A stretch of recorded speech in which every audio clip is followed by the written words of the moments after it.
ડીસા તાલુકાના કંસારી સહિત આજુબાજુના ગામડાઓમાં ખેડૂતોના ખેતરોમાં જેટકો કંપની દ્વારા પોલીસ સાથે રાખી ધાક ધમકી આપી વીજળીની લાઇન માટે થાંભલા નાખી દેવામાં આવ્યા છે, પરંતુ હજુ સુધી ખેડૂતોને યોગ્ય વળતર આપવામાં નથી આવ્યું। જ્યાં ખેતરોમાં થાંભલા નાખવામાં આવ્યા છે તે જગ્યા ખેડૂતોના ઘર છે અને તે જગ્યા પર રાત્રિના સમયે અધિકારીઓ સર્વે માટે આવે છે। ખેડૂતો કહી રહ્યા છે કે રાત્રિના સમયે કોઈ બહેન દીકરી એકલી હોય અને આવી રીતે અધિકારીઓ રાત્રિના સમયે આવે છે, જેથી અમારી બહેન દીકરીઓને પણ ડર લાગે છે, અમને પણ ડર લાગે છે, તેઓ ખેડૂતોએ આક્ષેપ કરી રહ્યા છે। ડીસા તાલુકાના કંસારી, જેડા, બાયવાડા, થેરવાડા, શેરપુરા સહિતના ગામોમાં જેટકો કંપની દ્વારા ખેડૂતોના ખેતરોમાં વીજળીની લાઇન પસાર થવા માટે થાંભલા નાખવામાં આવ્યા છે। તેમાં કંસારી ગામના ખેડૂતોના ખેતરોમાં પણ મોટી સંખ્યામાં વીજળી માટે થાંભલા નાખવામાં આવે છે। ખેડૂતોનો આક્ષેપ છે કે આ વીજળીના થાંભલા નાખવા માટે જે તે સમયે અમે વિરોધ કર્યો હતો ત્યારે જેટકો કંપનીના અધિકારીઓ પોલીસને સાથે રાખી પોતાની મનમાનીથી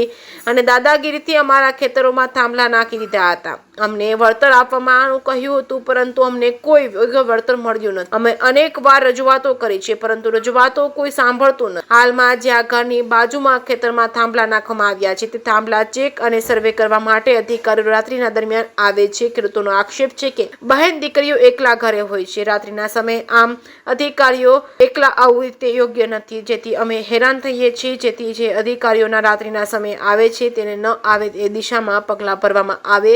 જે અમને યોગ્ય વળતર નથી મળતું તે યોગ્ય વળતર આપવામાં આવે તેવી માંગણી કરી હતી। જે કે સિંગુદાસી સાથે ભરત ઠક્કર, ડીસા। મારું નામ ખેંગારભાઈ, ગામ કંસારી। અહીંયા કંસારીની અંદર 220 કેવી સબસ્ટેશન થોડા વર્ષો પહેલાં બનેલું હતું, અત્યારે 420 કેવી છે અને એ વધીને કદાચ 220 કેવી બીજું બનાવી જવા રહ્યું છે, એટલે 700-800 કેવી સબસ્ટેશન અહીંયા થાય છે।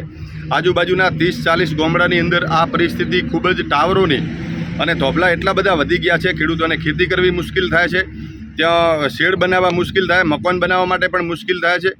અને એના સિવાય ખેડૂતોને જ્યારે ટાવર ખેતરમાં ગમે ત્યાં જગ્યાએ ટાવર ઊભું કરી નાખે છે, પોલીસ પ્રશાસન હાથે આવીને દમનગીરી કરીને ટાવર ઊભું કરી નાખે, વળતરનું ખાલી આશ્વાસન આપી અને વળતર પણ પૂરતું આપતા નથી, એવી પરિસ્થિતિ અહીંયા ડીસા તાલુકાના આજુબાજુના ગામડાની અંદર વણસી રહી છે।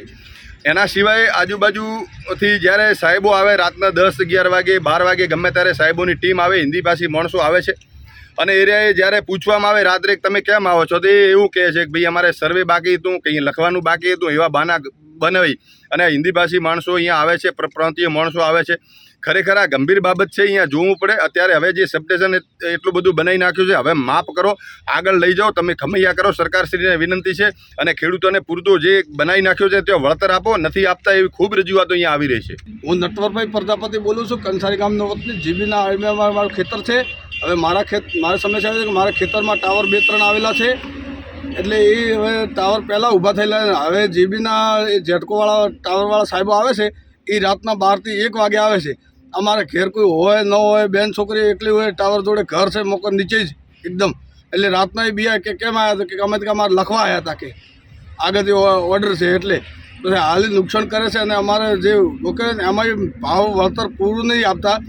પહેલાં કે એટલું આવતું એટલું આવતું, વધારે અપડા, પછી લેવાની વખતે એમ કે એ સરકારી છે એટલે જંત્રીના ભાવ પ્રમાણે મળશે તમને, એમ કહીને ઓછું આપે છે। તો હાલી શોર્ટની સમસ્યા રહેશે। ચોમાસામાં વરસાદ થતો હોય તો ઘાસચારો લાવવાનો ને તો ટાવર નીચે નહીં જગાતો એવી સમસ્યા રહેશે। ઓકે, આ બાબતે તમે રજૂઆતો કરી હતી, આના બાબતે કેસ મૂક્યો તો પણ આને કોઈ ઉકેલ આવ્યો નહીં। મારું નામ ઠાકરભાઈ, ગામ કંસારી, હું સરપંચ તરીકે ફરજ બજાવું છું।